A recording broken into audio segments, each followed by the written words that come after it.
আসসালামু আলাইকুম প্রিয় বার্সা ফ্যান্স, প্রিয় কুলার্স। সো বার্সার সামনে এই মুহূর্তে কী আছে, নেক্সট ইজ হোয়াট। প্রথমত স্পানিওলের বিপক্ষে যে অ্যাওয়ে ম্যাচটা রয়েছে বাংলাদেশের সময় অনুযায়ী ফ্রাইডে 1:30 AM সেই ম্যাচটা জয়ের মাধ্যমে একেবারে লা লিগে ইকুয়েশনটা বার্সা নিজেদের ব্যাগের মধ্যে ঢুকিয়ে ফেলতে পারে। ট্রফি জয়ের সেলিব্রেশনটা সে ম্যাচেই করে ফেলতে পারে। পরবর্তী ম্যাচগুলো ডেড রাবার হবে যদি আমি ভুল না হই। পরবর্তী ম্যাচটা জয়ের মাধ্যমে যে স্লাইট এখনও একটা ইকুয়েশন আছে সেটাও কিন্তু একেবারে বার্সার পক্ষে চলে আসবে। এখন লা লিগা ট্রফিটা একেবারে নিশ্চিত করার পক্ষে, যেটা এখন প্রায় অনেকটাই নিশ্চিত, প্রায় সকলে বলছেন। সেটার পরে বার্সাকে যে জিনিসটা করতে হবে সেটা হচ্ছে আগামী সিজনের প্ল্যান, এবং এটা এখন থেকে শুরু করতে হবে। হ্যাঁ, লা লিগা যে স্টাইলে বার্সা জিতেছে, যেভাবে একটা সিজনে প্রত্যেকটা এল ক্লাসিকোতে বার্সেলোনা রিয়াল মাদ্রিদকে বিট করেছে, এল ক্লাসিকোর ইতিহাসে একটা সিজনে সর্বোচ্চ গোলের রেকর্ড বার্সেলোনা করেছে। এই ফাইনাল থার্ডের দুর্দান্ত এই ফাইনাল থার্ড লামিন ইয়ামাল অসাধারণ ফুটবল ট্যালেন্ট, রাফিনা রীতিমতো তার ক্যারিয়ার সেরা, এবং বার্সার ইতিহাসে লিওনেল মেসির পরে গোল অ্যাসিস্টের দিক থেকে অন্যতম সেরা একটা পারফরমেন্স দেওয়া এই রাফিনা, এ বয়সে এসেও যথেষ্ট পরিমাণ চেষ্টা করা রবার্ট লেভানডফস্কি, নিজের ক্যারিয়ারটা রিভাইভ করা ফেররান তোরেস, এ প্লেয়ার সমৃদ্ধ ফাইনাল থার্ডটা বার্সার অবশ্যই ধরে রাখতে হবে। এবং সেটা প্রসঙ্গে একটা পজিটিভ আপডেট অনেক জায়গায় দেখতে পাচ্ছি যে রাফিনার সাথে নতুন চুক্তি যেটা কিনা 2029 পর্যন্ত যাবে, সেটার ব্যাপারে খুবই কাছাকাছি বার্সেলোনা চলে এসেছে। প্রত্যেকটা সিজনে এই রাফিনাকে বিক্রি লিস্টে দেখতাম, প্রায় প্রত্যেকটা সিজনের ট্রান্সফার উইন্ডোতে রীতিমতো বার্সাবাজে এসে গলা ফাটাতাম যে শেষ পর্যন্ত রাফিনা খুবই ইউটিলিটি একজন প্লেয়ার হবেন, খুবই গুরুত্বপূর্ণ একজন প্লেয়ার হবেন যদি তাকে ভালোভাবে কাজে লাগানো যায়। তাই রাফিনার সাথে এই চুক্তি নবায়ন ব্যক্তিগতভাবে একজন ছোট্ট কন্টেন্ট ক্রিয়েটর হিসেবে আমাকে একটা অন্য রকমের প্রাপ্তি দিচ্ছে। ফাইনাল থার্ডের দিকে তাকালে অবশ্যই আনফিনিশড বেশ কয়েকটা বিজনেস এখনও আছে।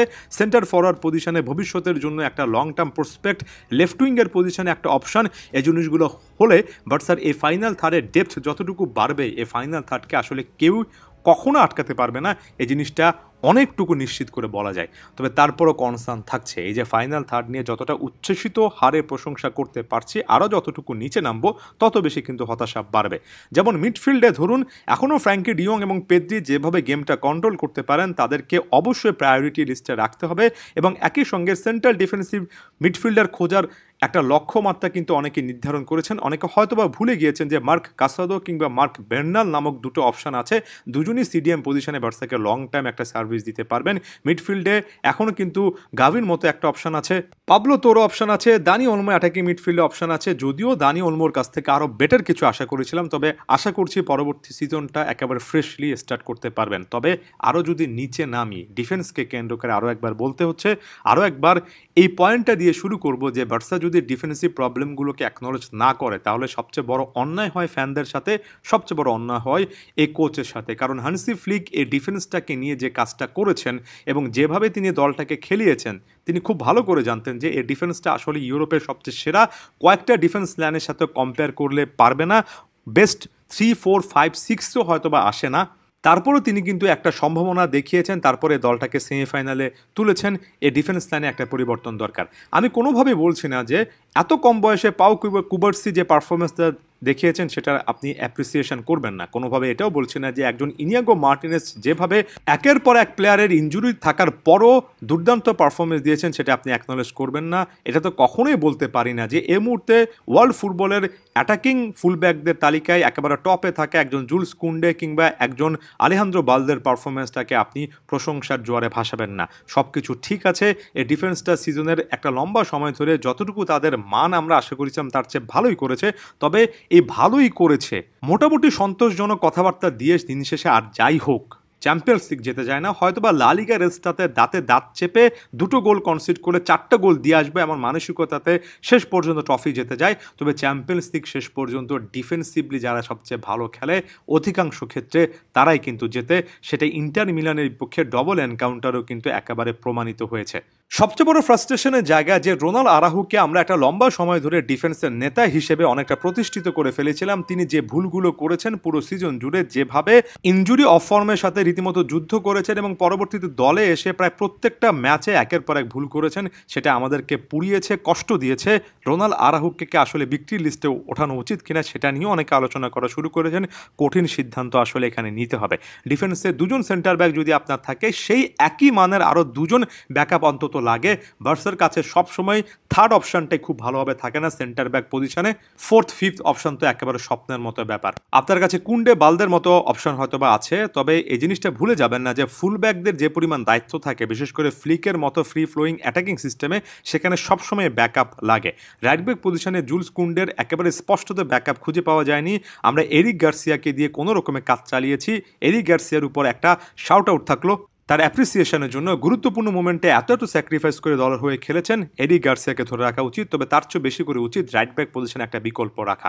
লেফট ব্যাক পজিশনে যখন আলেহান্দ্রে বালদে ছিলেন না, জেরার্ড মার্টিন গোল স্কোরিং বা গোল তৈরি করার জায়গা থেকে ভালো কাজ করেছেন, যে জিনিসটা মানি। তবে প্রায় প্রত্যেকটা সময় অন দ্য বল জেরার্ড মার্টিনকে যথেষ্ট উইক মনে হয়েছে। অনেকগুলো গোল জেরার্ড মার্টিনের ভুলে কিন্তু আক্রমণগুলো শুরু হয়েছে। জেরার্ড মার্টিন কখনোই লেফট ব্যাক পজিশনে সবচেয়ে সেরা বিকল্প হতে পারেন না, বিশেষ করে এই সিস্টেমে।